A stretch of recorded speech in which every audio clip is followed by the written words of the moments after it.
कन्नड ग्रामीण police station अंतर्गत शिरसगाव येथे घडलेलं घटना 6 तारखेला रात्री झालेली घटना। यामध्ये आरोपी समीर कुरेशी यानं चक्क पीडित कुटुंबाच्या घरावर चाकू हल्ला चढवला याचा व्हिडिओ यावेळी समोर आलाय। या सुदैवानं कोणालाही इजा झाली नाही, परंतु आरोपीची मात्र दहशत दलित कुटुंबात पसरली। सदरील आरोपी हा त्याच्या इंस्टाग्रामवर विविध हत्यारासोबत व्हिडिओ सोशल मीडियावर पोस्ट करत असतो। यामध्ये चाकू, गावठी पिस्तूल असेही दिसून येतात, परंतु याची कल्पनाही ग्रामीण पोलीस स्टेशनला मिळत नाही, हीच मोठी बाब समोर येत आहे। सध्या आरोपीला तात्काळ अटक करण्यात यावी यासाठी पीडित कुटुंब उपविभागीय पोलीस अधिकारी यांच्याकडे दाद मागण्यासाठी आले। यावेळी साहेबांनी पीडित कुटुंबाला आश्वासन देत आरोपीच्या आम्ही लवकरच मुसक्या आवळू असे त्यांनी यावेळी कळवलं। या गुन्ह्यामध्ये मी साक्ष दिलेली आहे, तर मला पण धमक्या येत आहे की तू यांना सपोर्ट करू नको, अन्यथा तुला पण ओढून टाकेल, असं तसं करेल, तुला मारून टाकेल। त्याची रेकॉर्डिंग माझ्याकडे आहे। तसेच इतर आमच्या सोबती त्यांना पण धमक्या येत आहे वारंवार।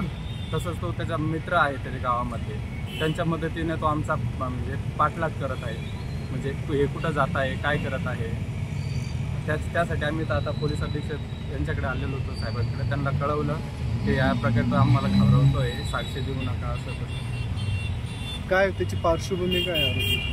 पार्श्वभूमी सर तो ते पार्श्वभूमी कन्फर्म नाही माहिती, पण त्याचे जे इंस्टाग्रामचे व्हिडिओ आहेत सर, त्याच्याकडे भरपूर प्रकारचे साहित्य आहे, जसे बंदूक, चॉपर, तलवार। त्याच्या पहिले त्यांनी भांडणं केलेले होते गावामध्ये, पण तो पहिले सूर्या, टॉमी असे या हत्यारांनी करायचा, परंतु आता आला ना तर डायरेक्ट चॉपर आणि ते गेला। तर आता जो हल्ला केला त्यांनी तर चॉपर सोबत होतो, हो व्हिडिओ स्ट्रीममध्ये पण आहे, चॉपर होतं। त्या हत्याराची कन्फर्म पुष्टी नाही आम्हाला, पण एक तलवार किंवा चॉपर असं होतं। इकडं पाहिजे समोर थोडं काही काशीनं पावा ते मी मागते म्हणले, तर आम्ही म्हणलो काऊन म्हणले मागते, तर त्याने आम्हाला जिवंत मारायची धमकी दिली। माझ्या पोरामागं आम्ही घेऊन मागं लागले, तर सगळे लोक आले, तेव्हा माझ्या पोरगं वाचलं ना, तर माझं पोरगं मरून। काय विषय झालेला होता आणि काय? पाणी वरलं पाणी पडलं, वरलं पाणी आम्ही काढून देत होतो, तर ते पाण्याहूनच झालं। पाण्याहून झाल्यानंतर मग ती बाई आम्हाला दाळी देऊन मारायला लागली, लगेच 15 दिवस नाही झालेत माझ्या पोराला जामीन घेऊन आली, दुसरी घेऊन जामीन घेऊन आली, लगेच त्याचं काम काढून। म्हणजे काय आणलेलं होतं?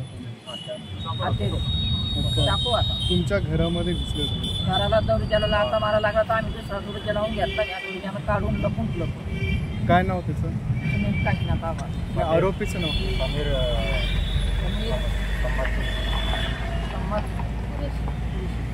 काय तुम्ही आता किती दिवसापासून इथे येतो? आम्ही पण आता 20-25 वर्ष झाले आम्हाला। किती दिवस झाले इथे? 8 दिवस। आरोपी पकडला का नाही? नाही पकडला अजून पकडला? काय सांगितलं आता तुम्हाला डिवाइसचं? असं ते म्हणते आणू आम्ही करू कारवाई, पण अजून केलीच नाही काही, अजून कारवाई नाही। आम्हाला भे वाटतं साहेब, माझ्या मुलाला मारून टाकत्या का काय, त्याची धमकी देऊ राहिलं ते आम्हाला, फोनावर बोलतो ते आम्हाला। जे साथीदार आहे त्यांना पण, साथीदार आहे पण ज्यांनी साथ दिली त्यांना म्हणत्या सोडून टाकू आम्ही, परत धमक्या देते ते त्यांना आणि सांगत्या तर तुम्ही त्यांना साथ दिली तर आम्ही तुम्हाला पण त्यांची जसे त्यांच्या वार केला तसं तुमच्यावर वार करू आम्ही, असे म्हणते। प्रतिनिधी रवींद्र खरात, छत्रपती संभाजीनगर, NTV न्यूज मराठी।